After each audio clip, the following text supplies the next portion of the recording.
This is the Unspecial podcast. Today I'm joined with Tyler Hudson. Tyler, as we have all come to know him in the Instagram world, is the father to Lyric. He released a powerful poem that we'll talk about a little bit. And we've all come to appreciate Tyler's humor. And he's kind of the guy who says what everybody's thinking, and I really appreciate that. Well, I don't I'm know that everyone appreciates my humor, but that's part of my point. which I'm sure you get quite a few haters. But Yeah. hey, if you don't have any, you're not trying, right? Well, the content is creating itself, I'll tell you that much. Exact. Yeah, kind of a peculiar time to get into advocacy of autism right Yeah. now. Kind of a Yeah. perfect timing. But yeah, you're also a musician. Yep. Um, you have a day job.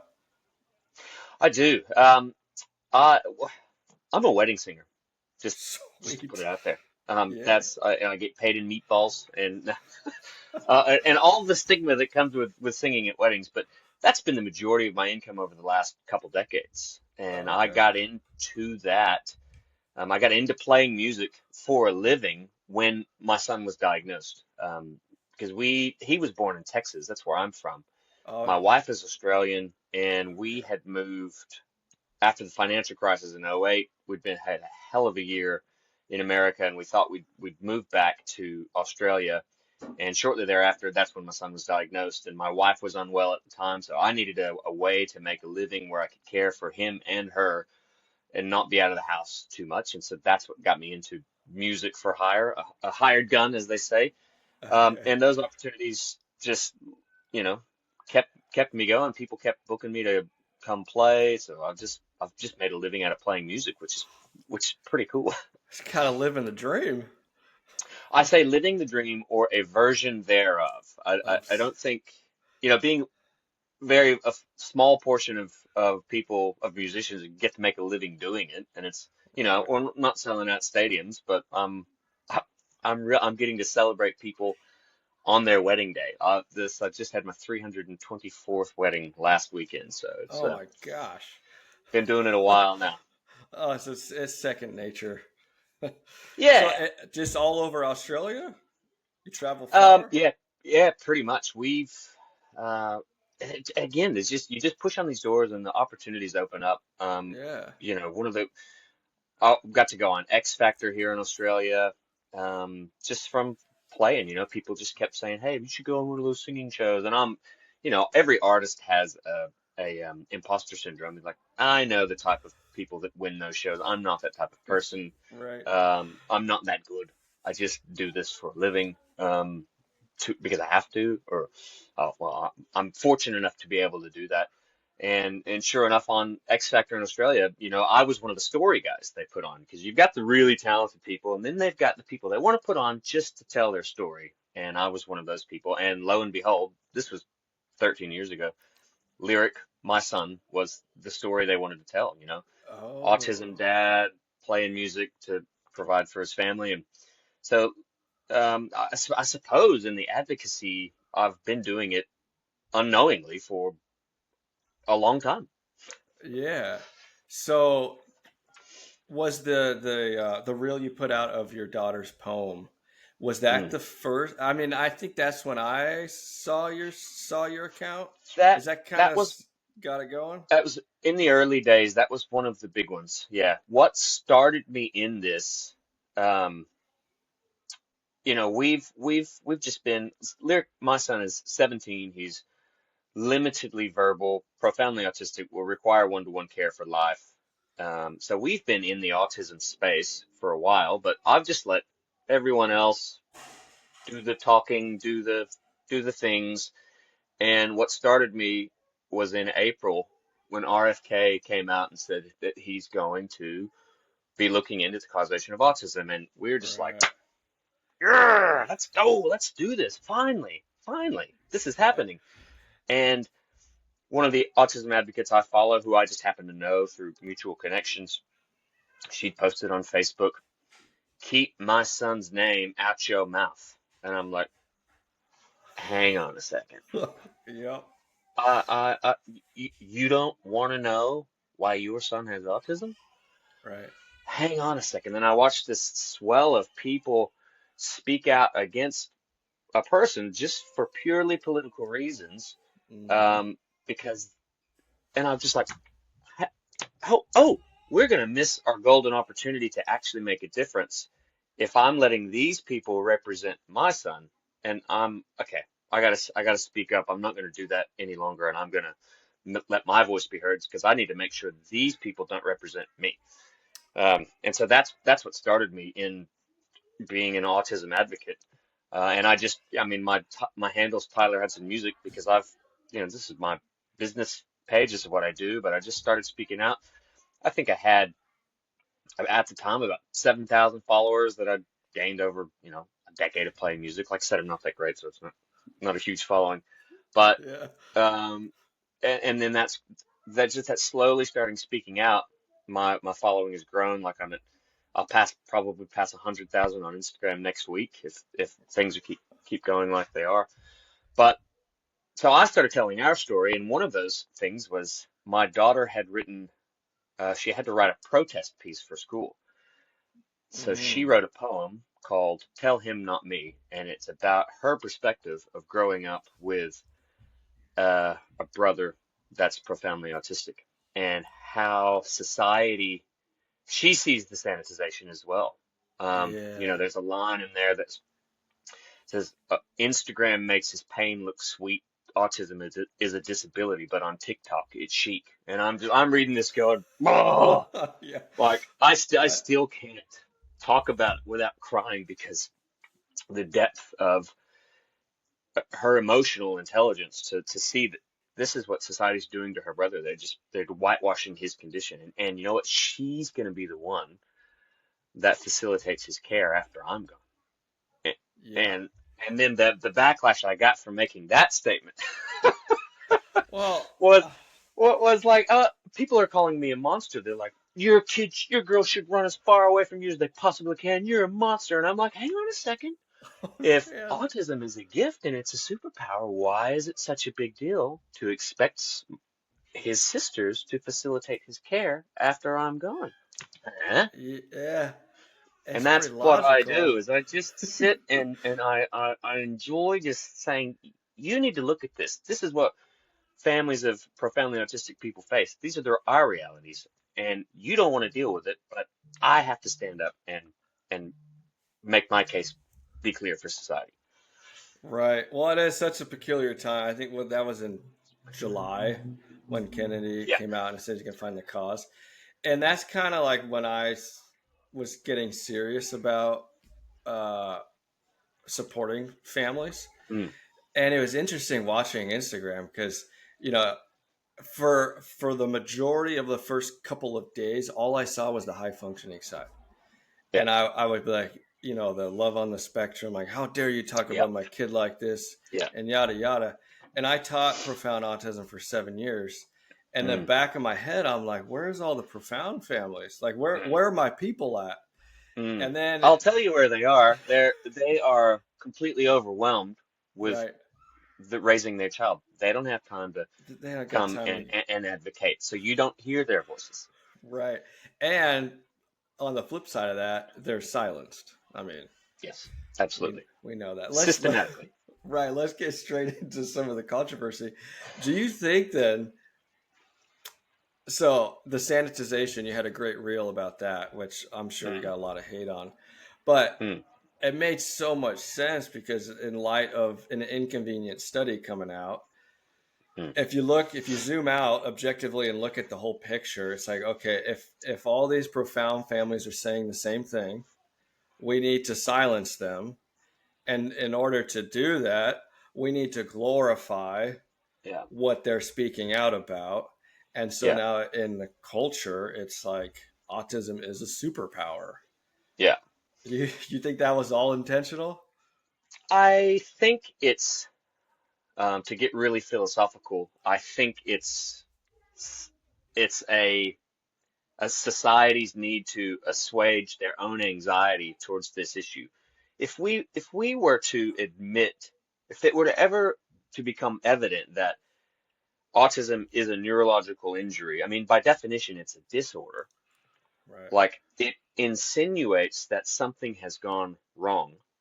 And to point that out to people feels offensive because you're Hmm. then, and the world in which we live, that autism is so celebrated. So you've got people wanting to join this group of individuals because it's now a celebrated subsection of society. So people wear their diagnosis, often given to them by themselves, they wear their diagnosis as a badge of honor that says, I'm special.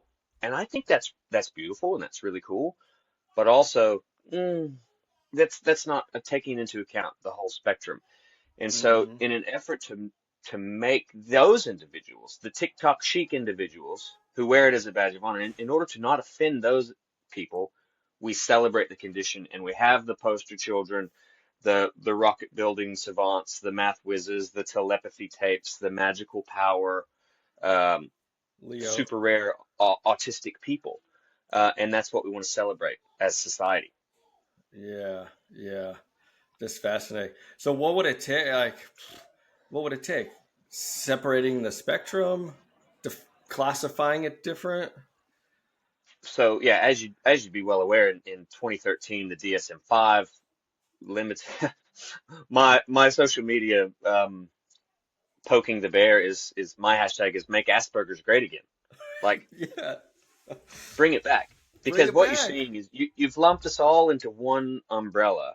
Mm. But I'm arguing with an individual who's because as an autistic as an autistic adult, no, no, no, no, no, no, no, no, no. You're on social media communicating clearly to me.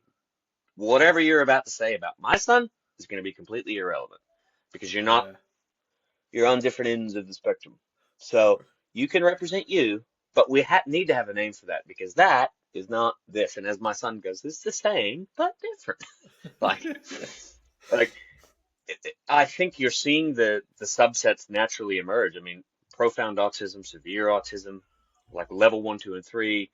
But it just would be so handy to just have a different name for the high functioning, like we did with Asperger's. And I get that Asperger was a Nazi. Okay, change the name, but bring back the diagnosis so that because you're not helping them and you're not helping us. So neither group is getting the advocacy they need because there's confusion of why we're together. And Right. from a medical point of view, they have said, yeah, ASD or ADHD is absolutely the same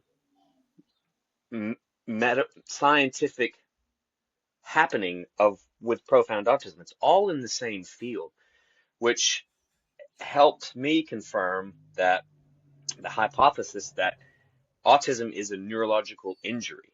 And injuries can vary in severity. You can be lightly injured or you can be severely injured. They are in the same diagnostic criteria, but with a disorder, autism is a neurological disorder. Some people, like my son, are profoundly disordered. Whereas the Hmm. high functioning ones, they're only lightly disordered. They only have a little bit of disorder.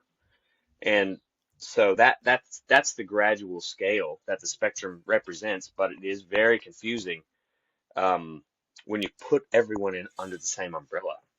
Yeah. What do you think about the whole genetic? It's all genetic conversation. Yep. Again, I think, well, genetics is the great rug of mystery that everything we don't understand just gets swept under. Genetics was blamed for lung cancer, by big tobacco in the 1940s. Like it is the scapegoat Yeah. of mystery. Hmm. So now, is there a genetic component? Absolutely. But as we're learning, genetics can load the gun, but environment pulls the trigger.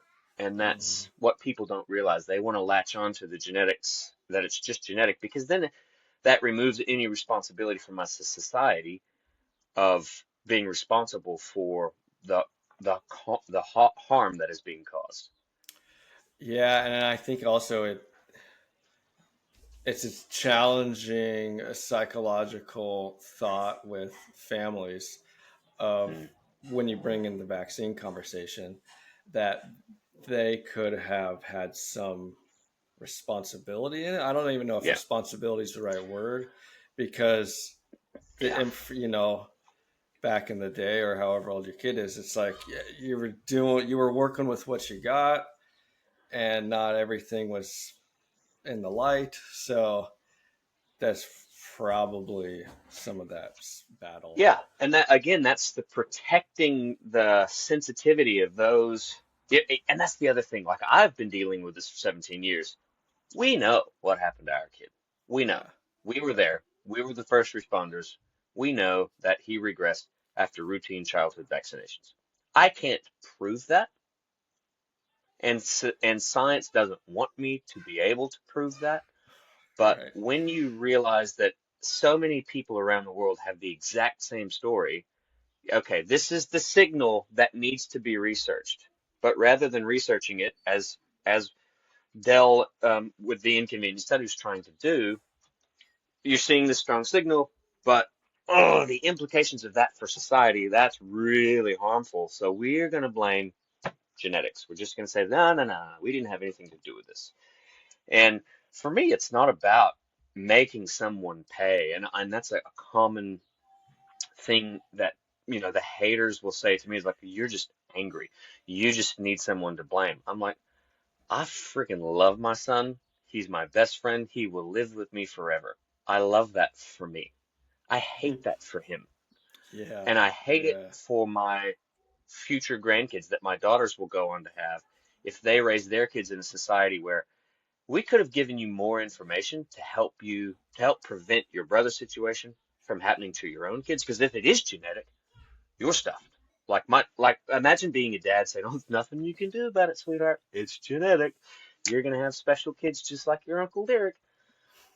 That's not that's not reality, and it's not no, fair to them. So right. we need to stand up now. I think it's a very important time for us right now. It's a unique opportunity. We can see this pendulum swing back towards sanity, where we can reboot the scientific method and say, right, you designed the study. All right, let's do a vaccinated versus unvaccinated study just to clear the air and make sure it's not vaccines. Right. What would that study look like? Because the CDC designed one, and Henry Ford Health did that. Oh, but that study's no good either. And it's Okay, well, what does a retrospective. proper study look like? You can't reference the double-blind placebo-controlled studies that were done with the childhood vaccine schedule because they don't exist. So what would you like us to do? Hmm. And what you're going to see is right, wrong, or indifferent. When people stop trusting the system, they're going to go, you know what? I actually don't need your permission and I don't care. I'm moving my family this way. This is what we're doing. I'm not participating in that any longer. And that's this anecdotal truth that always supersedes scientific discovery, that we will make our own decisions and the science will eventually catch up. Catch up. Or we'll be completely wrong. But I'm not willing to take that risk with my grandkids. I Mm-mm. know what happened to us. I'm not gonna, I'm going to, I don't control my daughters, but I'm going to encourage them to make smarter choices than we made for our kids. Yeah. Wow. So, and the inconvenience study, um, Mm, if you're listening and you're not too familiar with that, is a study done by the Highwire and Del Bigtree on vax versus unvaxxed. And I had the opportunity to go. It was in Malibu, about so an good. Mm, hour and a half north of me, and it was heavy, bro. It was like, I don't yeah, know, we felt six, it, man. 700 people in the room. Yeah. We got there like right when it started, and there was hardly any seats, but you could just feel the heaviness. And then there was Yeah. cheering when, Yeah.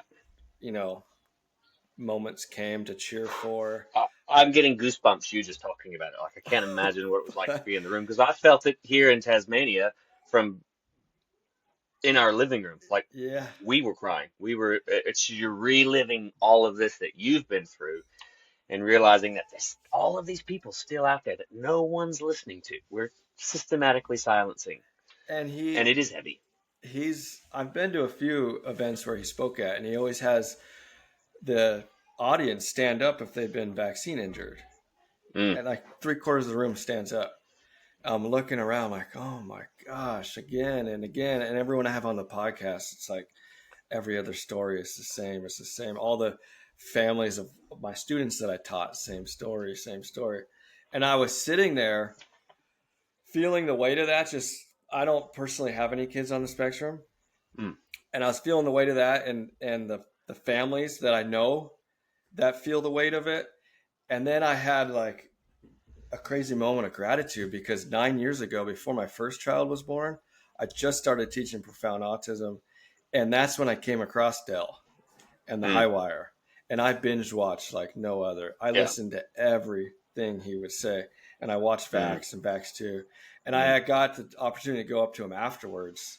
And I was like, I know you don't ask the people in the crowd who's to stand up who aren't vaccine injured, but I'm not because of you. mm. And he was Wow. like, wow. Yeah. Yeah. That's it was, yeah.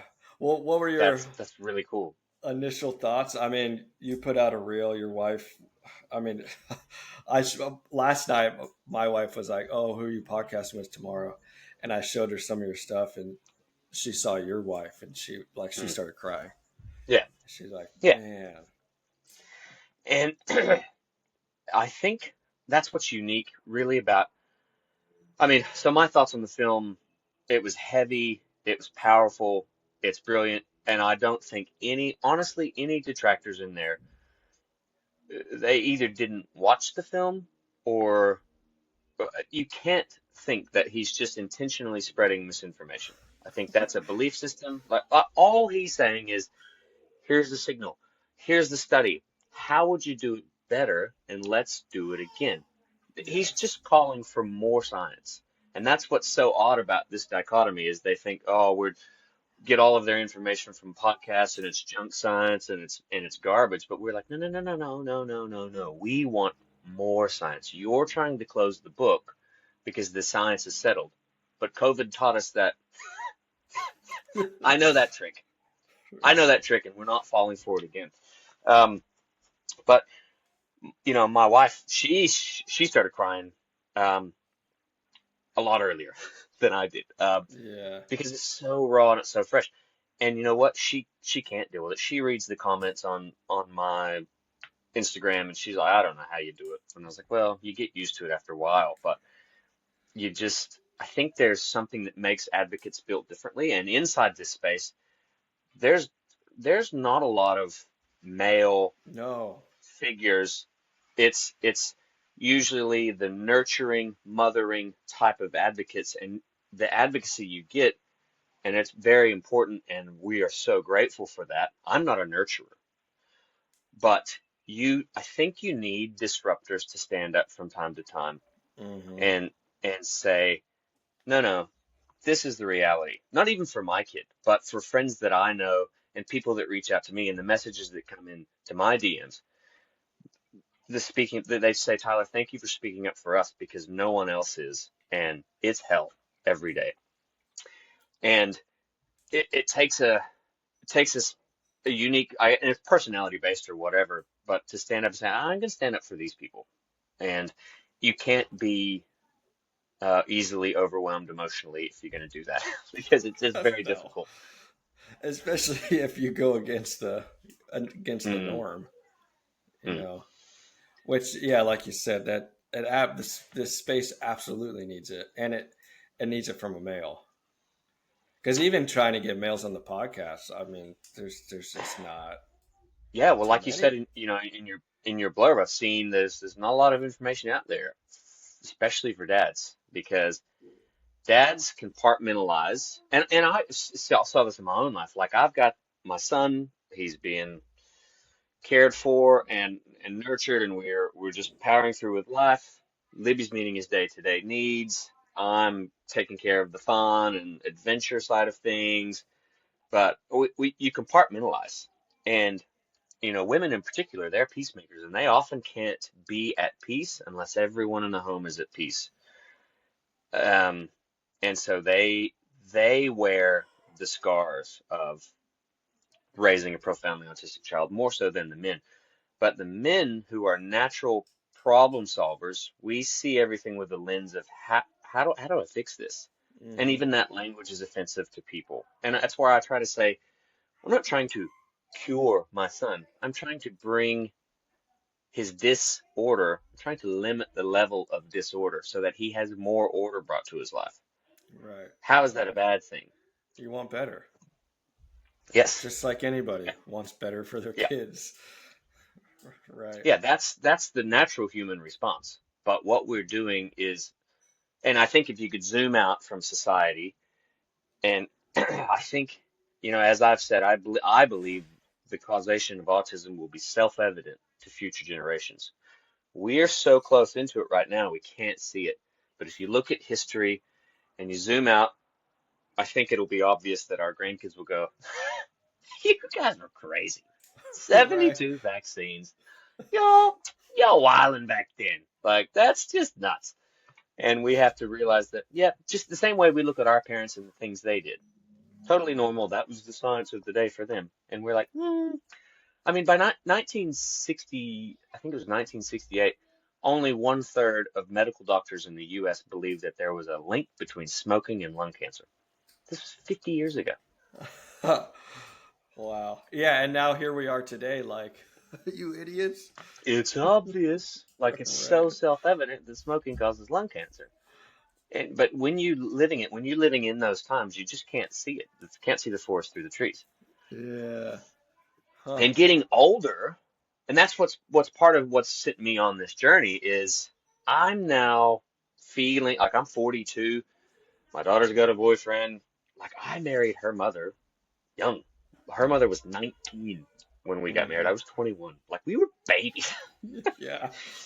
And I think, man, within 10 years, my daughter could be having kids. And then I've started picturing this as I'm a grandparent and I'm going through this grief cycle again. I don't know how familiar your listeners are with grief, but you Yeah. go through the denial, anger, seeking solutions, depression, isolation, shame, and then acceptance. I've Hmm. done that. I've spent the last 17 years going through that. But what's happening now is I'm now coming through and I'm seeing society denying that there's a problem, which is leading me to anger. Like Anger. I'm now grieving my grandkids. I'm grieving the society my grandkids will grow up in. And I'm starting the grief cycle all over again. And I'm trying to use this energy to help change people, help change the conversation. Yeah, that's an interesting point. So, yeah, how old was Lyric when he was diagnosed? So we noticed his regression from 12 months. 12 to 18 months was the massive, just complete plummet of progress at all. He didn't advance He, psychologically. Like he had words and lost them. He became aloof across that time. Um, and then by two, he was diagnosed with autism. But we knew pretty much straight away that of course you're in the denial stage at that point. You're like, oh, he's just slow. He'll catch up. And then you see the milestones start getting missed, and then you start realizing, yeah, okay, something might be wrong.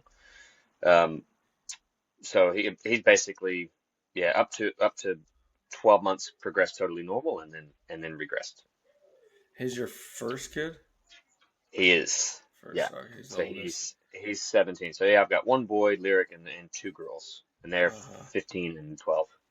So when did you move to Australia? We moved when he was 15 months.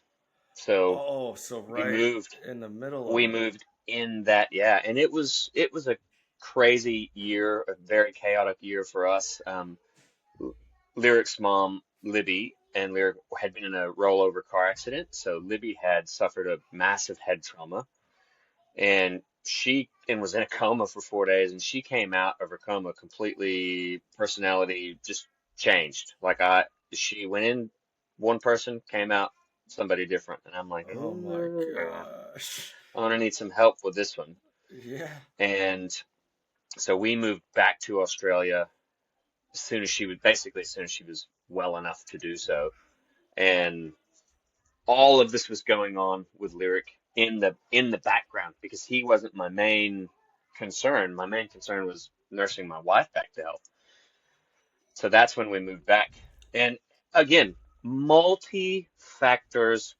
There is no one size fits all. You know, I'm like, oh, did the car accident cause autism? Was it the change in diet? Was it the change in atmosphere from moving from Australia to Texas back to Australia? Was it, food source differentiation? Was it just the emotional unsettledness of maybe a disconnect with his mom during that period of time? Like, you just go through everything. Was it this? Was it this? Was it this? And that's all a part of the grief cycle of you seeking control and you're seeking solutions. You're looking at absolutely everything that could be a contributor to it. Yeah, and that's intense. I mean, like I said, I don't have any children on the spectrum, but my wife's been Mm. battling cancer for the last 2 years, and that's something I went through pretty hardcore. Like at Yeah. the on stages, like maybe it was me. Did I not support her? Your mind Mm. just Yeah. goes nuts, and It's then natural to try to control that scenario in any way that you can. right. So then you had two other kids after him. What is services like in Australia? How is it? He's Well, in high we school live right now. well.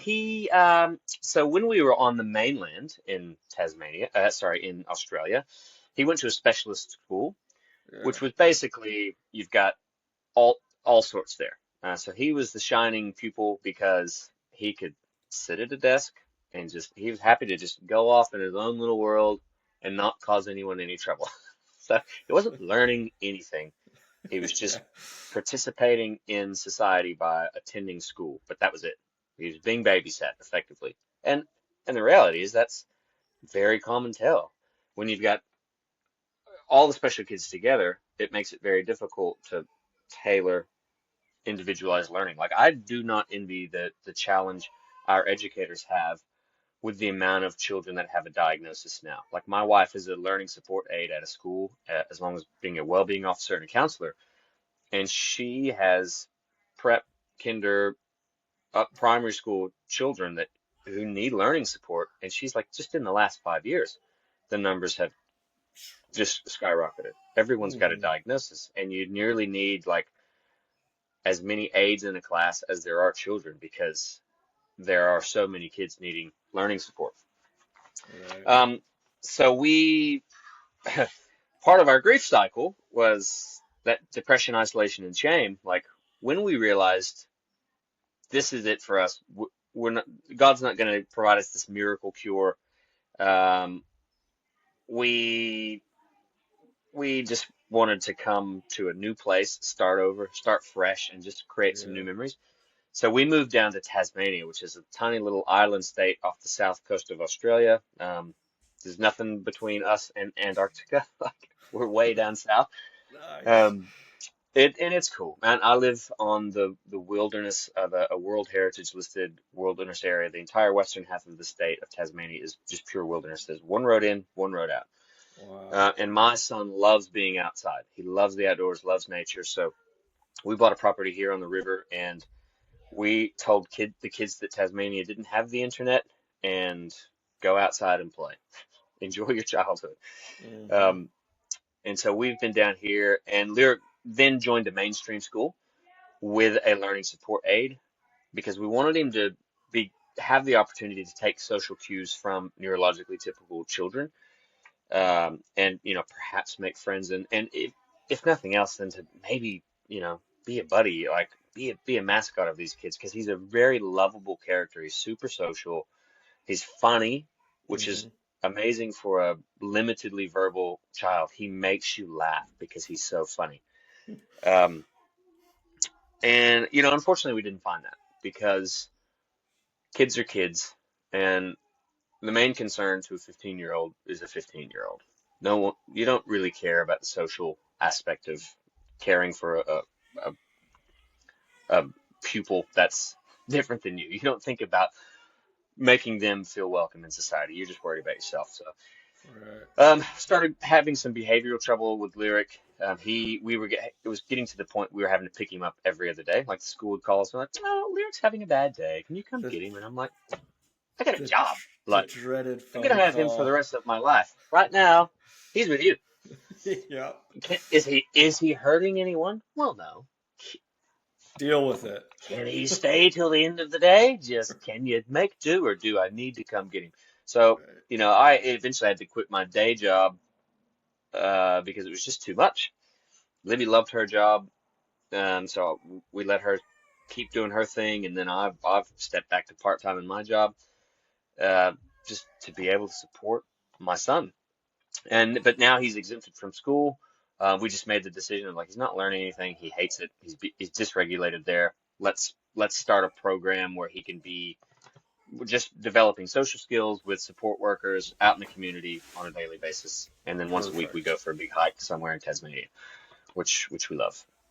Yeah. I mean, that's kind of, you got to pivot, you got to adjust, They're Yeah. all, And it and that's the works. thing. You can't have a 20-year plan. You have No. to do the next right thing today. And that's it. And that's what's pretty cool looking back on our life. Like even a year ago, I wouldn't have imagined that I'm doing this now. But Right. I spoke up, and I can't, the voice has resonated with people, so I'm just leaning into it because it feels like the next right thing, because it feels like this is the time in society we've got a real chance to make a difference. So I'm going to lend my voice to that. I'm going to share our story and and and you know try to educate as many people as possible.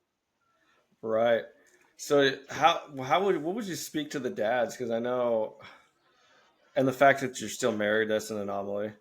Um, Mm, it's not common. hmm Dads typically, from what I've hear from parents is, it's the dads kind of piece out and they stop showing up. yeah, And yeah, so you had Lyric when you were 25.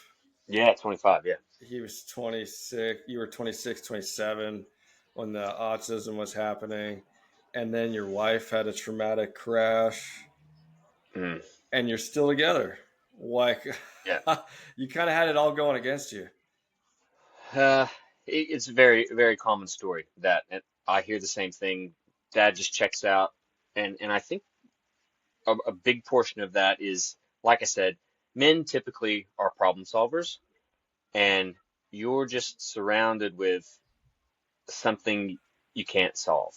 There's no end to, there's no flicking a switch and making it better, or if I work hard enough, I can fix this. And that is very deflating for a man. A man wants to feel like he's doing a good job.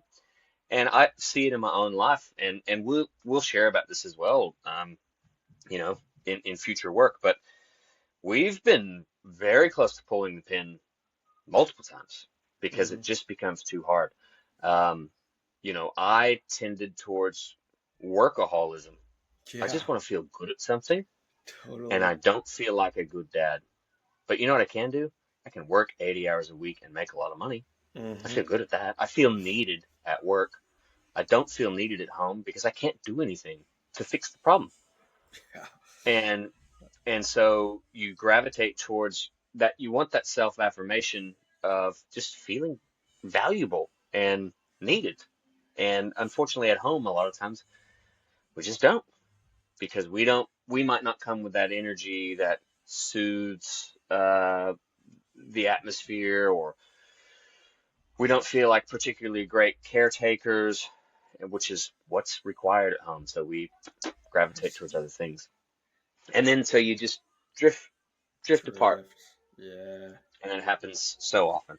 And from the female's perspective, like my wife could speak to, like I said, she just can't be at ease unless everyone in the home is at ease. And you've got, by definition, an individual who is never at ease, who is disordered.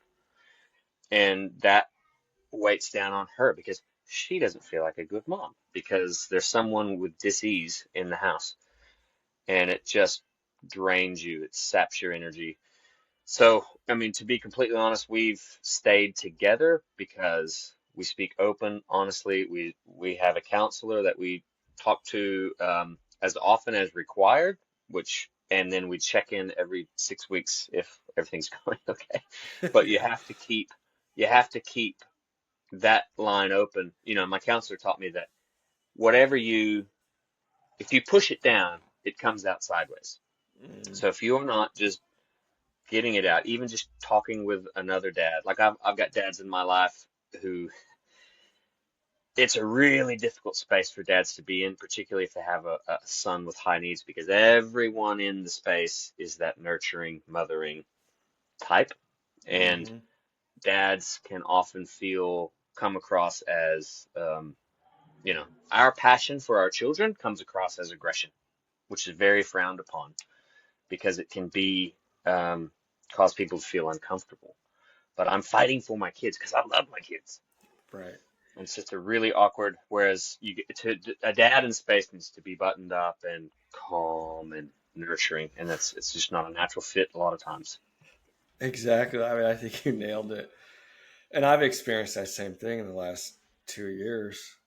It's Mm, like I'm forced to stay home. Now I'm a homeschool dad. And mm. it's it's like this is not my jam. Like, can we go build something? Can we go work out? Yeah. Like, what do we want to do here? I can't sit here and sing ABC with you. Um, but yeah, you can't. And like, I've it's the same conversation I've had with my wife. I'm like, can I go work Mm, and just go make a ton mm. of money and then pay somebody to do Yeah. this? Yeah. Be a lot easier. And then it's like, but just having those open conversations and staying on the same page somehow. Or even if you're on Yeah. the wrong page, you come back. Well, or realizing that the analogy we like to use is you have a a lens with which you view the world based on your personality, and I have a lens with which I view the world based on my personality. We're reading the same book, but it's a different color page for you than it is for me because Hmm. we are naturally just different. And I think, number one, coming to where you don't feel ashamed of that, like this is just how you're built. I'm not going to apologize for it. Also, I'm going to defer to you the grace to realize that that's how you're built. I can't make you see things like me. You can't make me see things like you, but we need each other. And that's what makes us an effective team. But we have to be able to realize our differences and, and not let that cause us to drift apart. Right, right. How about the sibling relationship? I always think this is one of the most overlooked relationships Yeah, is the sibling of profound autism's sister or yeah, brother. Have yeah. they, and you, like the poem your daughter wrote, have they always had a good relationship? How has it evolved? Well, it's different. I mean, I've got Yeah. three kids. I've raised them all the same, and they're all three completely different. Lyric is my oldest. Loxley was our beautiful, peaceful, her middle name's Joy. She was born 2 years after Lyric when all of this crap was going on in our lives. And she was that peace and joy and perfection that our aura needed. Um, Hmm. and she's a lot like her mom. She's a peacemaker. She wants everybody to be happy. Um, and she sees the struggle that her brothers go through. And in a lot of ways, she is the oldest because mentally she has more capacity. So she kind of gets the oldest child treatment, um, but realizing that she loves her brother and she wants him to be able to be a part of society and be accepted and celebrated. And, you know, seeing her stand up for him as a, because now, like I said, it's become cool to be autistic, or her friends will say, "Oh, I'm so autistic," or "Oh, I've got a touch of autism." And seeing her respond to that, it aggravates her. It makes her angry that people belittle and demonize um, that condition. But obviously, she's not going to change it either because that's the culture we're growing up. She's not going to change it until society changes. Um, So Loxley is absolutely a nurturer, and she's got her head on right, and she wants the best for Lyric. My youngest, Billie Jean, The third. It's, she's the typical youngest. I'm not gonna say she hates him, but she has said, "I hate autism. I hate that Lyric is autistic." She she's annoyed by him. She's 12. She'll yeah. grow into it. But they again, different personalities, approaching things differently. We've raised them the same with the same values, and they've taken different paths. and a lot of it is age and maturity, sure. Um, but they do play together more often because they're more of a similar. They'll wrestle and they'll play with the animals and they'll have a more typical sibling relationship, whereas Loxley is probably more of a caretaking relationship already, um, realizing the needs that Lyric will have. And again, people will hear that and go, "Oh my God, you're a terrible parent. Let your kids be kids." And I'm like, "Yeah, but this is the reality of when I'm gone, someone will have to facilitate his care. I'm not going to put my son in a home and just let him wither. Someone's going to have to facilitate his care." And Loxley realizes that, and she's up to the task. But it's also important that we let them live as full a life as possible while while we're still here. We want them to leave little Tasmania, go live, go travel the world, go do what you need to do, and come back when you're ready. And it's my job to then set them up financially to make sure Lyric's not a burden on whoever he ends up being with when we're gone. And if he's in a home, he's in a home, but he'll be close by because I know his sisters will want him close by. Yeah, I think you answered that question that many people have is what happens when the parents are no longer able to care for the child Hmm. and it comes down on the siblings, typically, Yeah. or the home. Yeah. And we just want him to be happy. And if we imagine that him living in a shared home, supported independent living with others like him and a carer, if we thought he was happy doing that, absolutely, absolutely going to be an option Yeah. for sure. But nonetheless, there will be decades worth of decisions to be made after I'm gone that someone will have to facilitate. And that comes down to the siblings. And it's a hard road for them. And that's what so like this is not a superpower. It might be for you as you build rockets to go to Mars. Good on you. That's awesome. His Right. parents don't worry about what's going to happen to him after they pass. Yeah. But those of us that are profoundly affected, we spend an inordinate amount of time thinking about that. It haunts us constantly. Right. Right. I think that's every parent's fear right there. Mm. What's going to happen? And yeah, and every parent has that fear regardless of whether their child has autism or not. But it hits different when you have a child with profound needs, for sure. Yeah. How about the people who try and tell you what to do with them? Like, does it even aggravate you anymore? Like, I always just think that's the wildest thing. And I'll admit, when I Ah, first started teaching, I was a little bit naive because yeah. I would get frustrated. I'm like, all right, we're doing all this good stuff in class, and you're not Mm, doing it at home. But after like 3 months, I quickly realized it's like all hands on deck. Let's make it mm, to the next day at home. They're not going to sit yeah. there and do my stupid task box that I sent home. you know? Yeah. It's funny because people are educated and they'll have, for instance, um, we'll have a support coordinator with the way the funding works here in Australia. You've got a national disability insurance scheme, and there are these multiple layers of bureaucratic stuff that's got to be ticked off. And one of the things is restrictive practices. It's like, well, how much say does Lyric have in his day-to-day um, activities? And I'm like, the kid doesn't talk. The kid wants to watch Shaun the Sheep and Transformers all day long. I'm gonna ask him what he wants to do. I'm gonna do what's best for him. And yeah, we're gonna have downtime and we'll watch Shaun the Sheep. But we're getting out of the house and we're going to purchase groceries and we're learning to cook and we're hide. And that was another one with uh, the first viral reel I had was I was showing how I showered him.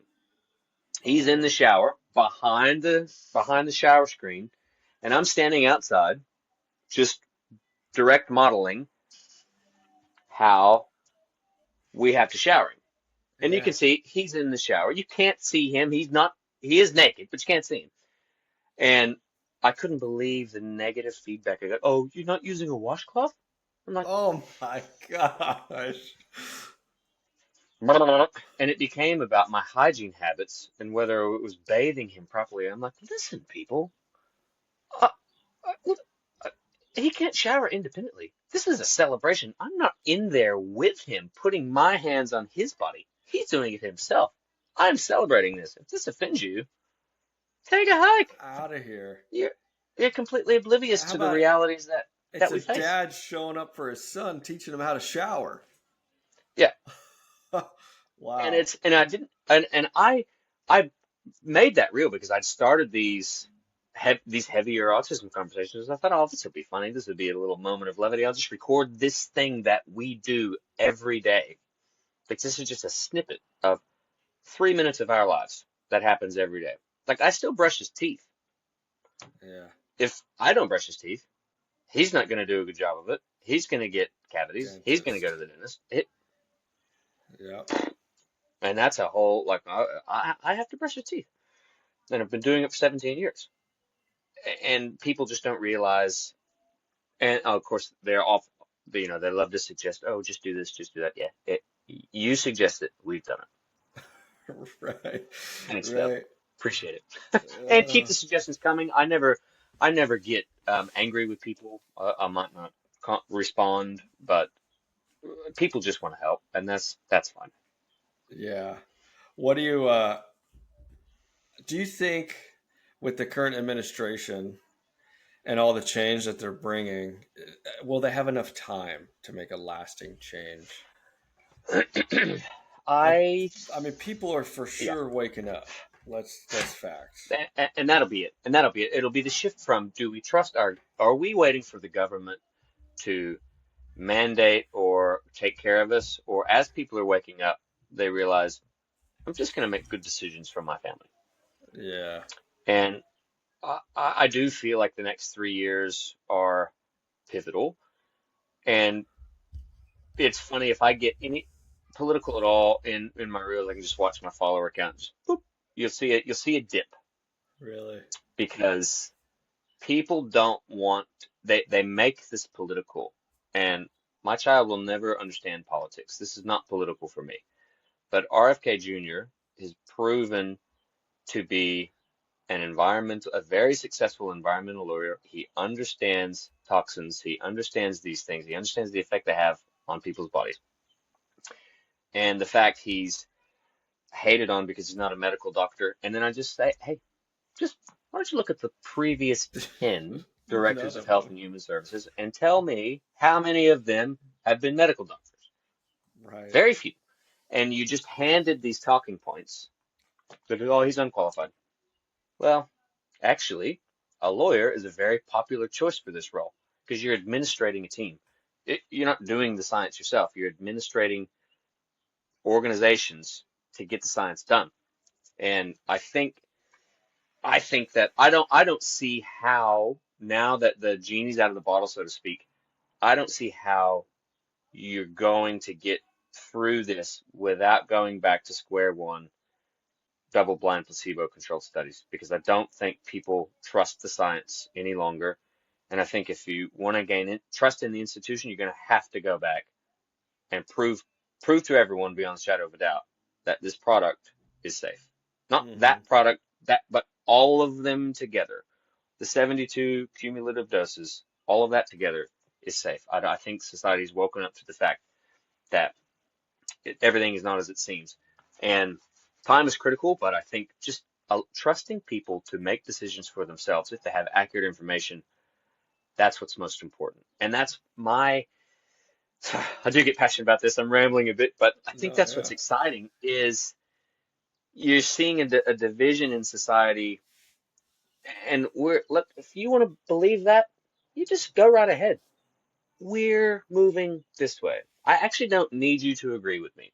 I don't need an Exactly. administration to give me permission to know what I've seen in my life. I'm just going to make decisions based on that. Right. And I think we put too much trust in politicians and government and not enough trust in our own ability to research for ourselves and make well-informed decisions. Hmm. Is it the same mandates in Australia? Oh yeah, pretty much. America is it, the world largely follows America's America. recommendations. Like when the Right. COVID vaccinations were, tweaked, when RFK removed some of the mandates, Australia followed like a week later. So everyone does look to America for leadership, which is why and that's the battleground. Here in Australia, they had a senator bringing up this inconvenient study here in Australian Parliament, and I've been being sent that clip, and I'm like, great, we're having this conversation here Okay. now too. Yeah. But Australia is very much more socialist in that sense of government says and everyone obeys. There's a lot less dissent. Um, I mean, Melbourne was the most locked down city in the world during COVID. Like the more days in lockdown than Wuhan, China, Oh Melbourne, Australia. man. Really? Because when the government says this is what we're doing, there's no option. Um, but also the overstepping of that has caused people to react. There's a reaction to that overreach. Right. So we'll see. It's not, but no one can force you to put things into your body. You can be here in Australia, they have a no jab, no pay policy. So if you don't get the jab, you're never eligible for government benefits of any sort. Really? Yeah, and then Interesting. there's obviously the uh, school mandates and that sort. Like when you start kindergarten, you've got to be up to date with your Right. vaccine schedule and whatnot. So, and that's where we need an ICANN in Australia. We Right. need, and I haven't started getting into that. Maybe that could be in the future, but not particularly because we were all vaxxed. Because my kids are they're nearly through with school. I'm not up to date on what's required currently. I'd love for my grandkids to grow up in a society that was more free than we were. Yeah. Yeah. Yeah. Maybe a future collaboration with ICANN. Man. Well, I did comment on one of Dell's photos the other day that I figured out what I want to be when I grow up. Dell Bigtree. That's hilarious. He's doing awesome stuff. I know. And I mean, it's been 9 years. Hasn't let up. Mm, mm, I think so. After the showing, they were on a panel, and one of the mm. questions, and Wakefield, Dr. Wakefield was up there too. And one of the questions was like, uh, how do you go about like being censored or putting your neck on the line and so forth and so forth? And Dale responded to the tune of like, I don't see how I am. Like, it hasn't Yeah, affected my life in any way. yeah, I mean, he did have a strong security detail, but yeah, uh, he's just doing what he's called to do, yeah, and he's yeah. obviously very impactful at it. And then you've got Dr. Wakefield up there. He put his neck on the line Right. 30 years ago. Well, and He's the one who's paid the price. And tip of the hat that, and again, scientific discovery always lags behind scientific fact. Scientific fact is constant. It's whether we've discovered it or not. And, yeah, going back to those old interviews and Dr. Wakefield saying, it might be a good idea to separate measles, mumps, and rubella just until we get this figured out. Not don't take them, not anti-vax at all. More information is required. That's what he said 30 years ago, and he was absolutely destroyed for it. And here we are saying the exact same thing. it's wild. I saw yesterday there. I don't know if it's happening, but the CDC is starting to look into the Mm, schedule. yeah, yeah, because I've heard, And I don't we're even 30 know that years single past. dose. Yeah. Like, Well, that was the response to Dr. Wakefield's recommendation that they separate measles, mumps, and rubella into individual vaccines. The in England, they responded by removing individual vaccines from production so that you could only take the MMR. Like we're not even going to give you the option. So oh, it did the I don't opposite. I don't know that a single measles, single mumps, single rubella vaccine is even on the market. So that's I been the don't think so. recommendation, and I'm not certain that that product even exists. So we'll see. Yeah, I had a guest on. I think her episode is dropping next week. But it was intense. She asked for them to be separated. Mm, 2 weeks later, went to go get the shot for her daughter, and they're like, "No, we're not going to separate them." And then they like guilted her into doing it, mm. and then the regression started. Yeah. And Well, that's our exactly our story. We had gone in 12 months, and I think we had either missed a previous well visit or because of everything that was going on with, the accident and everything in our lives. And so Libby specifically remembers going in to get a shot and the nurse saying, "Oh, if you don't want to bring him back, we can just give him the next one now as well." And us completely oblivious going, "Well, they wouldn't say that if it wasn't safe, so okay." right, And bang, that's when it happened. And as you see, I'm sure you've seen that ACIP panel when they're discussing the recommendation for the Hep B, and one of the people on the panel asked, "Is there any data using this vaccine in in conjunction with another vaccine at the same time?" And the ACIP panel going, "We don't have any data, but our general approach is just put them in different limbs, and that's how we do it."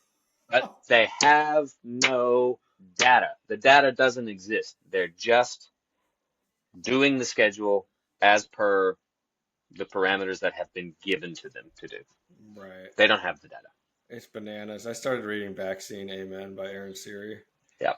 and I'm like 6 chapters in, but Yeah. the first handful of chapters is just that. It's Yeah. like Stanley Plotkin's on this. He's deposing him, Yeah. and he's basically says, "Well, it doesn't cause chronic illness or autism," and but he's not actually, maybe not technically lying because there's no Mm. data to show There's no either data. way. That's right. That's right. Saying that vaccines don't cause autism is not the same as saying vaccines are the cause of autism. Like it's a Right. word game. Yeah. And if they don't have the data to back it up, they can, and I've seen another interview with another immunologist, and she says, "I don't have data to say that it was just the opposite. Mm-hmm. Like, you can't prove a negative." And Paul Offit said, "You can't say that the MMR doesn't cause autism, but you'd better get used to saying that when you're standing in front of the media, because otherwise they'll hear a door left open, which Yes. shouldn't be left open." So they're saying you can't say that something doesn't cause something until you know emphatically, beyond the shadow of a doubt, what does. Right. Right. And that was one of my reels. Yeah. Because at all, you're just blaming vaccines. I was like, well, until you can tell me what causes vaccines, it could be this drink bottle. It could be the aspirin I had as a baby. It could be my fart in a bag. My fart in a bag is a possible cause of autism. But until you can prove it to me, my fart in a bag stays on the table. Yeah. That's just logic to me. It really is. It's a pretty logical argument. Mm. I don't know. A couple So hopefully we questions. see the world turn towards sanity. Hopefully. I don't know. I don't know. I mean, there's a lot of good people. A lot of people are waking up. We had to come back to California for all the cancer stuff, but we moved to North Mm. Idaho in 2020 Oh wow. when Yep. they shut down schools. I was teaching severe, profound autism online in California. Was like, what do we do? I filmed cooking shows because I don't know Yeah. what else to do, Yeah. and we moved up to the north, and the north is like 30 years behind. Yes. It's there's a big billboard. It's like, welcome to Trump country. We Yeah. love family, our neighbors, guns, and freedom, Yeah. and that's kind of how everyone lives. Yeah. So And here you are in San Diego. it's a it's a it's a culture shock. we were in Idaho for the summer, and we still have our house there, but we were staying at my parents' house, and it's in the middle of the forest, kind of probably like a Mm, scene like yours. yeah, And then we come to San Diego, and it's like, there's concrete everywhere. All yeah, you, all I saw was deer, turkey, moose. But that yeah. is a question from some of the listeners. What animals do you have? We have four chickens, one Labradoodle named Rose, and we named her Rose because we used to have a Maltese Shih Tzu named Jack. So Jack and Rose, because the kids love Titanic. Jack is no longer with us. Rose is holding down the fort, and Billy has just got a ragdoll kitten named Boots, which Lyric loves, which is a big point of the contention they have in their family. Their dynamic. Lyric Oh, loves the cat. Billy hates that Lyric loves petting the cat because he'll pick the cat up and play with it like a toy and like put it in the dog's mouth, and he's just wanting an interaction. So a lot of tension with the pets in the family. that's funny. That's funny. What do you do for fun? I love movies. Um, Huge movie fan. I love that my kids are old enough I can expose them to my childhood classics. And Lyric loves movies as well. But, when I got to show them Back to the Future, it was probably one of the greatest days of my life. Um, Top Gun, me and Lyric were at Top Gun Maverick opening night premiere. Movies is what I do for fun, and I've got a hot tub out here on the back of my property, and I pretty much sit in the hot tub 5 nights a week, sipping a Nice. cold Tasmanian cider. Tassie is known as the Apple Isle. It's a perfect climate for growing apples, so apple cider here is beautiful. Okay. Interesting. Okay, some more serious question. How do you support your daughter's emotions in light of lyrics, needs and behaviors? Yeah, it's just about celebrating them, making sure that there are more than just Lyric's sisters. That um, oh, this is my son Lyric, and this is my daughter Lyric's sister. Like it Right. just because it's such a strong point of reference for so many people in our family, making sure that they are getting their individual needs met. Um, for me, it's teaching my daughter to drive uh, early. She doesn't even have her learner's permit, but we go drive because we live out here in the wilderness. I'm giving her my car, which is a really cool little Suzuki Jimny. That'll be her first car. I'm taking Billie Jean, my youngest. She plays drums. Taking her to her first concert here in 2 weeks. We're going to see AC/DC at the MCG with 100,000 people. Oh, That'll be her. dang. So we just making sure we're celebrating them and making sure they're seen as individuals and not just their brothers, siblings. Yeah, yeah, yeah. That's huge. Does faith play into your journey? Faith has I consider myself, yeah, I was raised in small town Texas. Yeah. So Bible grew up, Baptist, right? yeah. What's Texas And known this is for? a whole nother pod you can have me back on, or I'm going to write a book your readers can read, but Yeah. your listeners can read. I grew up in the prosperity gospel, which basically says if you're not healthy, wealthy, and blessed, then there's something wrong. Mm. And of course, here And we had life this child that was life not does not reflect healthy. that. Yeah. So what do I do with this? So it was a huge problem with the faith brand that I had been raised in. Hmm. Um, so there was a big deconstruction from that because I thought, oh, if this isn't true, if God's not intervening in this situation, what does that say about God, or what does that say about my understanding of what how God operates in the world? And so it began just peeling apart the layers. I think now the values that faith instilled into me growing up are very much a part of my life and the way I'm teaching the kids to view the world, but it's not specific to this is who's on the team and this is who's not. It's very much that God is the ground of being by which anything can exist and probably the energy that allows us to exist. And that systematically, if we're doing things to our bodies the way that God has made us and we're harming that creation, we should fix that. Hmm. So faith, I'll say yes, but say that that is an ever evolving concept with me. Yeah. I believe God, but God is much bigger than the box he was presented to me in, if that Hmm. makes sense. Yeah, yeah, yeah. 100%. We can close with a couple more. If Sure. you've gained quite a few new followers on social media. Hmm. Hmm. How many in the last 6 months? 90,000? Yeah, I had less than 10 in April, and I'll probably pass 100,000 this week. So I'm basically at the like it's sort of like 5 to 600 a day is what I'm getting now. Wow, that's It's just awesome. it's just pretty Your crazy, phone yeah. just goes off all day.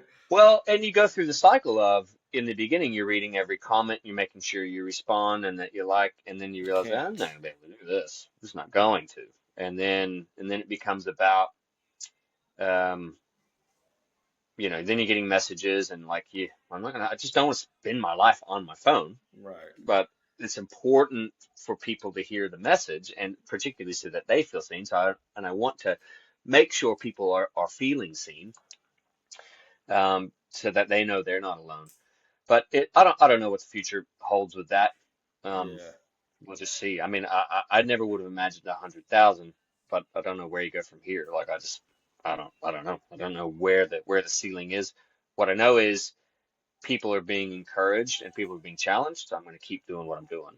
Yeah. Yeah. So what is the main thing you want your followers to know?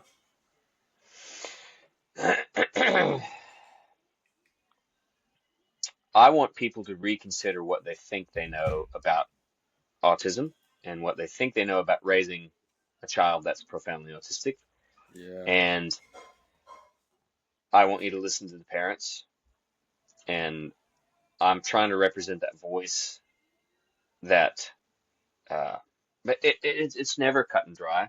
People can't comprehend that I love my son to death, and I would absolutely take away his autism if I could. Hmm. Not because I don't love him, but because I do. I see the life he lives, and it's adorable, and it's beautiful, and it's special. But I also grieve that he doesn't have access to the fullness of life that his sisters do.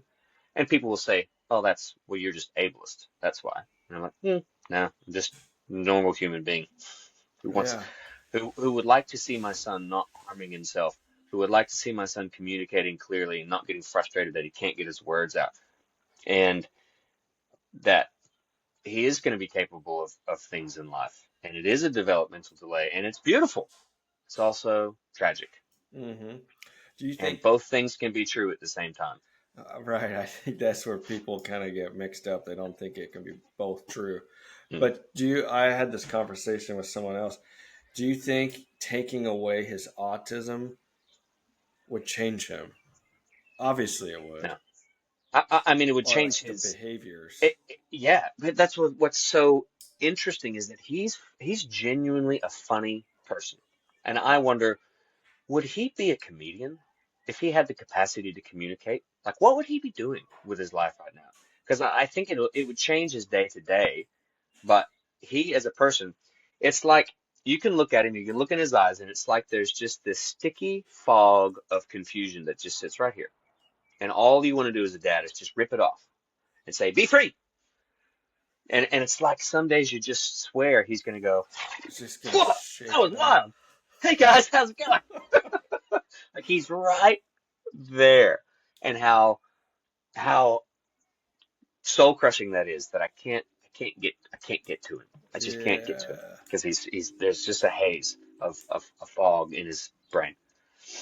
And so I want to set him free to go and unleash his full personality and see what he would do with in the world. And we may, there's so many unknowns. Like if he has a neurological injury, we can prevent further injury from happening, but can we repair that which is damaged? I don't know. That's the great Right. unknown for us. And we will continue to look into things and try things to help recover as much of him as we can. All the while still loving him just as he is. Right. Right. See, you can do both. You can. And that's part of the grief cycle. When you've come all the way through it and you've accepted it for what it is, you can Mm, say, yeah, I accept it. And now I have a zoomed out view. It's beautiful and it's tragic. And both are true at the same time. oh, that's interesting. But when you haven't grieved it, when you haven't done the work and you haven't gone through your let's just celebrate autism because you're just in that seeking solutions, seeking control phase where you haven't done the work of processing it all the way through. And so you have to keep yourself put together by saying, my child is supposed to be this way because it's too painful to consider that he's not. Mm, And that's just part of the grief cycle. And you can't rush people through that. You have to give them time. And everyone's journey is going to be different. But I would never try to say, to try to rush someone through the work that they need to do. I would just say, just keep going. Just keep going. Keep living life. You'll eventually get through it all. right. Right. Right. And it all makes sense looking at it through a grief perspective and seeing how the community is such up in arms. But you can Mm. kind of pinpoint where everyone is And based that's on their what it's a little response. game you do. Yeah. It's like, oh, okay, this is where they're at. And you don't judge them when you observe No, that. You just go, all right, yeah, gotcha. Cool. it'll help with Keep going. understanding. Yeah. Are you Mm. gonna try Foreign? For sure. Yeah, we have an integrated doctor that we found here. And we just have a list. It's about 400 items long of all the suggestions people keep continuously sending through. Um, yeah, absolutely. We're all for, especially doing natural things, like Yeah. trying to restore his body to where there are deficiencies, trying to increase those. He is currently on antipsychotic medication and anti-anxiety medication, SSRIs, which we're trying to get him off of, slowly weaning him off of those under the guidance of our integrated doctor as we do other things. Part of he's on CBD oil now as well, just to try to help compress some of his volatility. Um, but absolutely, we will for sure try leucovorin if our doctor recommends it, and we'll continue doing anything and everything we can to help him be less disordered for his own sake. Mm-hmm. Mm-hmm. I feel like that's a good way to put it. Less Hmm. disordered. Yeah, It's like, because you've got to find the nuance. Because if people say, "Oh, autism doesn't need a cure," I'm like, well, I'd like to help autistic people be more, bring more order to their life. right. What's wrong with that? It's the who same thing. who wouldn't? Yeah, yeah, yeah. Wow. So figuring out how to communicate that. And I think, my push is that just to try to help educate society that there are different ways to look at these things. Yeah. And you can celebrate the person and still wish more for their life. Right, right. What's a typical day in your house look like? My wife, I don't know if you've seen Full Metal Jacket, the drill sergeant. Yeah. That's my wife. She runs a tight ship. Um, so I do have a day job. I work as a carpenter with a builder um, out here. So I build houses, which is pretty cool, and that just gives me a little income through the winter typically. But I'm coming into my gigging season now, where I'm playing music every weekend. I've got a gig tomorrow. Um, this is my studio, so all my music gear is like. Nice. But this Yeah. old, literally 100-year-old shed out here in the wilderness of Tasmania with a neon sign I took from one of a previous job. So, Well, I'm sure. um, I'm sure everybody wonders. I mean, I wonder. I'm like, where is he right now? so I Like, used to work for a shop fitter. This was yeah. in part of my isolation and depression phase. I just wanted to be out of the public eye, and I wanted to just hide away. So I worked for a shop fitter, and so I got all of these mirrors. These are all mirrors from fitting rooms that Oh, I had kept, and this is a sign from a cafe we redid, and I was like, oh, I'll hang on to that. So I yeah. sit in here, play music, practice music, and now, yeah, doing my reels from here. Right. Oh, that's good. Sweet. Well, this was a blast. I mean, I think you brought a lot of light to a lot of different topics that everyone needs to learn a little bit more about. Yeah. What's one piece of advice you would give to other families going through a similar journey or early on in the journey? Yeah. What would Yeah. you say to them? Um, it's okay to grieve. Yeah. Don't run away from that. It's if you've just got a diagnosis, it's sad, and it's okay to be sad. Don't let society tell you that it's not. Don't let them shame you into um, keeping it all together, because that'll be what wrecks your marriage. That's that you push it down, it'll come out sideways. If you don't process the fact that what's happened to your child is sad, y- that will rot you from the inside, and it'll wreck you. So keep communication with, just be open and be honest with yourself, and it's okay to grieve. It's okay to be sad. Yeah. And if you're just getting started, that's probably the main thing. And for everyone else out there, like if you've been in this for years, it's just that we see you, whether we other families, we know you're there. We're living the journey as well. And I'm in a pretty fortunate situation where we've got our situation handled. We've got a good life. We're happy. We've got a good rhythm with our son, especially now that he's out of school. It's just me, Libby, and Lyric. The girls will go on to do their things, and we're happy with our life.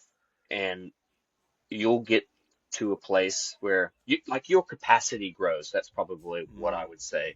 What crushes you now in 5 years' time won't be any big deal. Heroes aren't born, they're cornered. They're made. Like, no one wanted this battle, but you keep going, you keep showing up, you'll you'll find the strength to endure, because that's what humans do. So just hang in there. Just keep showing up for your kid and for your family. Yeah. That's amazing. That's so good. Well, sweet. That was a blast. I appreciate you taking the time.